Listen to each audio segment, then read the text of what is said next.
सुप्रभात बच्चों, कैसे हैं आप सब। आशा करती हूँ आप सब बहुत अच्छे होंगे। मेरा नाम पायल अग्रवाल है, मैं हूँ आपकी हिंदी की अध्यापिका।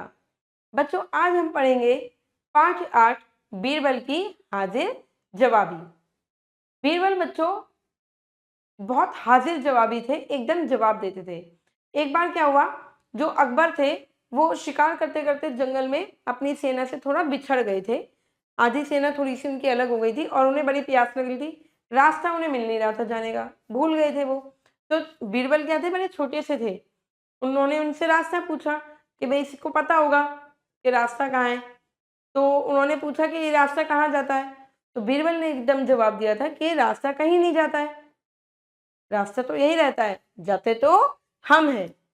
तो तभी अकबर समझ गए थे कि बीरबल बहुत होशियार है और बीरबल को वो बड़ा प्यार भी करते थे। चलिए आइए जानते हैं बीरबल की कहानी। पाठ 8 बीरबल की हाजिर जवाबी।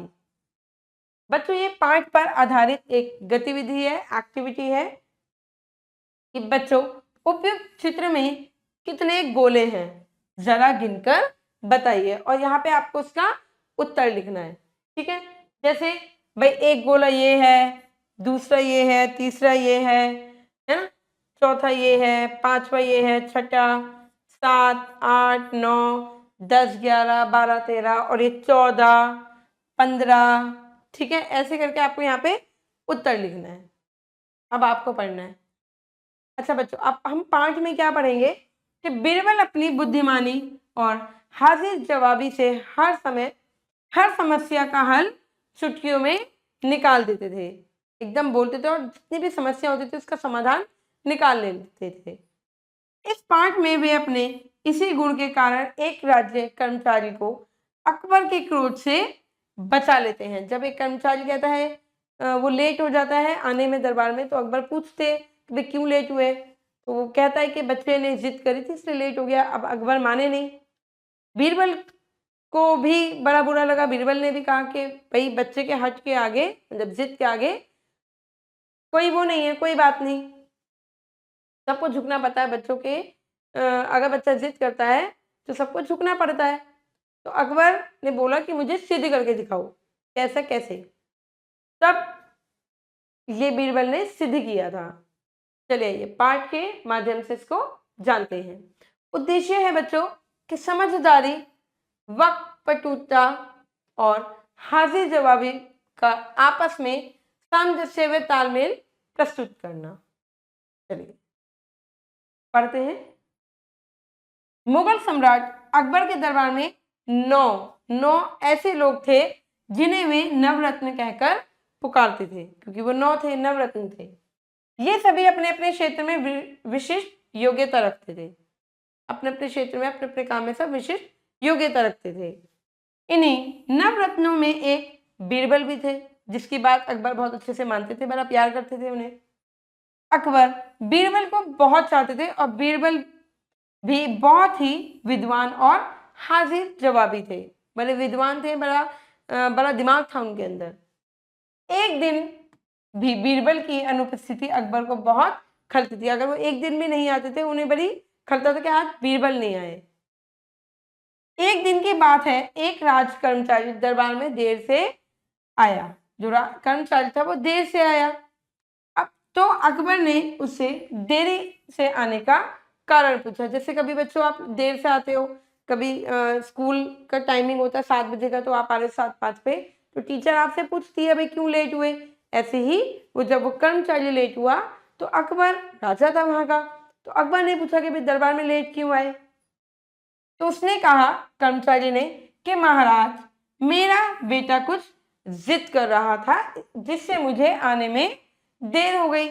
मेरा जो अपराध है वो क्षमा करें, जो गलती हुई है मुझसे वो माफ कर दें। अब उसकी बात सुन अकबर को बहुत क्रोध आया, बड़ा गुस्सा आया कि ये क्या देर से आने का कारण हुआ।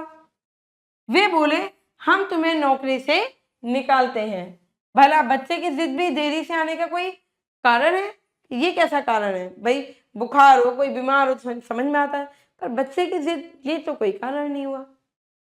बेचारा कर्मचारी बहुत रोया, गिड़गिड़ाया कि उसके बच्चे भूखे मर जाएंगे, पर बादशाह जो था, बादशाह अकबर अपनी बात पर अड़े रहे।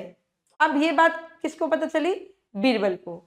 तो बीरबल को यह बात अच्छी नहीं लगी। उन्होंने भी बादशाह से उस कर्मचारी को माफ करने की विनती करी कि चलो कोई बात नहीं, रहने दो, किंतु अकबर जो थे नहीं माने।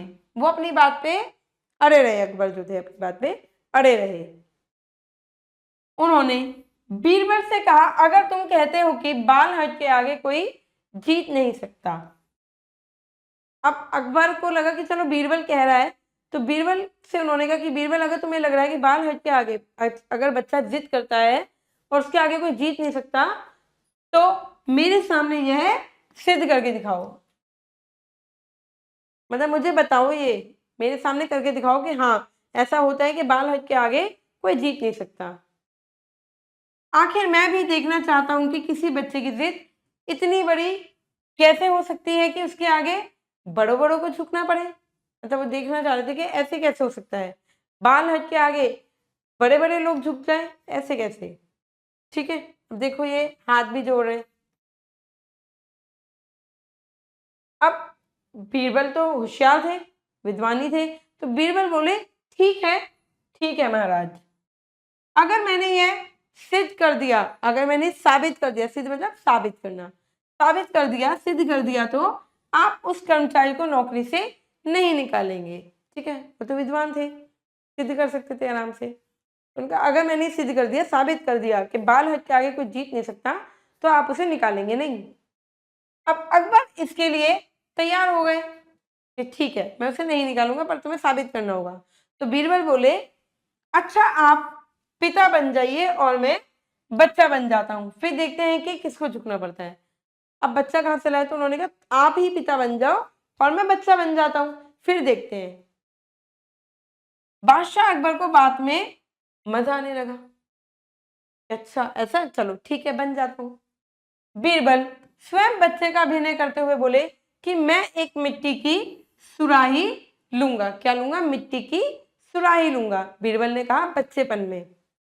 तो राजा का संकेत मिलते ही मिट्टी की सुराही आ गई कि ठीक है ले आओ। किंतु बीरबल की हट यही समाप्त नहीं हुई। अब उनकी जो जिद थी, अब मिट्टी के जो उन्होंने कहा वो आ गए, पर उनकी जिद यहाँ पे खत्म नहीं हुई। तो उन्होंने कहा, वह रोने का नाटक करते हुए बोले कि मैं तो हाथी लूंगा। बादशाह ने पल भर में हाथी भी मंगवा दिया। भाई राजा है, उन्होंने कहा हाथी आ जाए, तो हाथी आ गया। किंतु बीरबल थे कि अब भी रोए जा रहे थे, रोए जा रहे थे। अब अकबर थोड़ा झुंझलाए और बोले, अब क्या हुआ, अब क्या चाहिए, मतलब क्या अब भी रो रहा है, सब कुछ तो दे दिया। तो बीरबल मचलते हुए बोले, सुराही में हाथी को ढाल दो। अब सुराही में इतनी सी सुराही है, उसमें हाथी कैसे समाए? सुराही में हाथी डाल दो। क्या हाथी सुराही में? अकबर ने बड़ी हैरानी से पूछा, हाथी और सुराही में, भाई कैसे? हाँ, हाथी को सुराही में डालो, बीरबल ने दृढ़ता से कहा, भाई डालो इसे। अब तो बादशाह अकबर चकरा गए, क्योंकि समझ में नहीं आ रहा था उनको कि अब मैं क्या करूं, कि ये कैसे हो सकता है कि सुराही में हाथी कैसे आ सकता है। उन्होंने अपनी हार स्वीकार करते हुए कहा, अच्छा बीरबल, हम हार गए, हम इस कर्मचारी को फिर से नौकरी पर रखते हैं। कि भाई ऐसा नहीं हो सकता कि हम सुराही को हाथी, सुराही के अंदर हाथी डाल दें, और तुम जिद कर रहे हो, रोए जा रहे हो। अब मैं मान गया कि हाँ भाई, बड़ों बड़ों को झुकना पड़ता है बाल हट के आगे। यह सुनकर सभी प्रसन्न हो गए, मतलब कि खुश हो गए, और कर्मचारी ने राहत की सांस ली। ठीक है, बीरबल बड़े ज्ञानी थे। चलिए बच्चों, ये अभ्यास है, ये आपको अपने आप करना है। आशा करती हूँ ये पाठ आपको समझ में आ गया होगा। मैं मिलूंगी आपसे अगली कक्षा में। धन्यवाद।